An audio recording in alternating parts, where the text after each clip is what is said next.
नमस्कार। आज हम एक बहुत ही जानी पहचानी लेकिन उतनी ही गहरी सीख देने वाली कहानी के बारे में बात करने वाले हैं, राजा और मेंढक की कहानी। अब ये मत सोचिएगा कि ये सिर्फ बच्चों की कहानी है।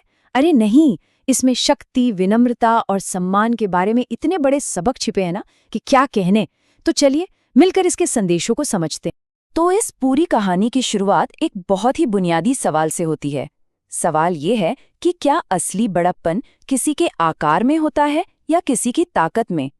यही सवाल है जो हमारी कहानी के दो किरदारों को आमने सामने खड़ा करता है। एक तरफ ताकतवर राजा और दूसरी तरफ एक नन्हा सा मेंढक। बस इसी सवाल को जरा मन में रखकर आगे बढ़ते हैं। तो कहानी हमें ले चलती है बहुत बहुत समय पहले। एक राज्य था और उस राज्य का था एक राजा।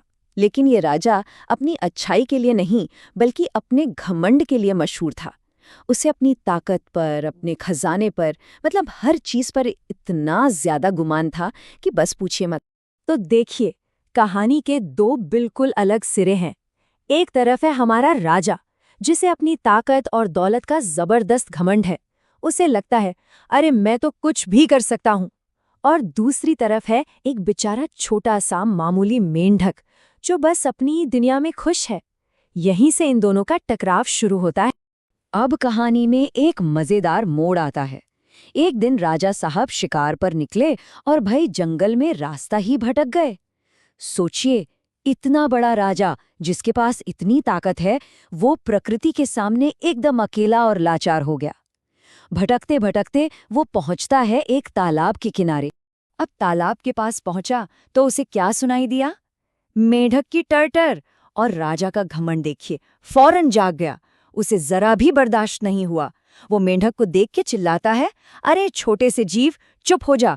तेरी हिम्मत कैसे हुई राजा के सामने शोर मचाने की? लेकिन मजे की बात यह है कि मेंढक डरा नहीं, बिल्कुल नहीं। उसने बड़े ही शांत तरीके से जवाब दिया, महाराज, ये तालाब मेरा घर है और मुझे भी यहाँ बोलने का पूरा हक है। सोचिए, एक छोटा सा मेंढक राजा के घमंड को सीधी चुनौती दे रहा है। वो अपने होने का, अपने अधिकार का एहसास करा रहा है। ये सुनकर तो राजा हैरान रह गया होगा। अब राजा से ये जवाब कैसे सहा जाता? उसका तो गुस्सा 7वें आसमान पर पहुंच गया। और गुस्से में आदमी क्या करता है? गलती।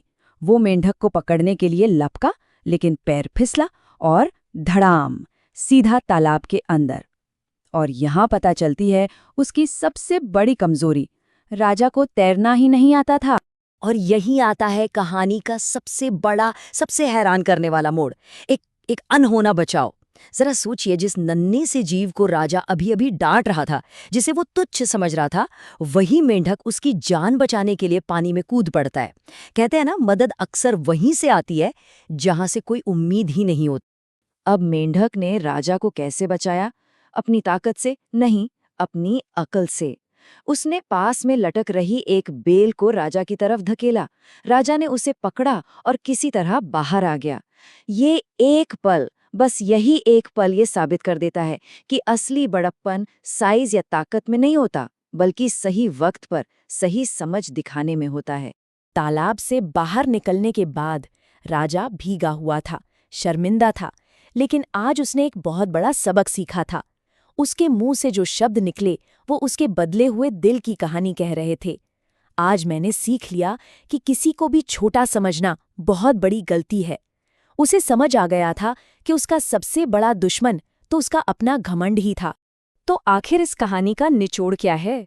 क्या सबक मिलते हैं हमें? देखिए, 3 बड़ी बातें हैं। पहली, कभी किसी को उसके आकार या रूप से छोटा या कमजोर मत समझिए।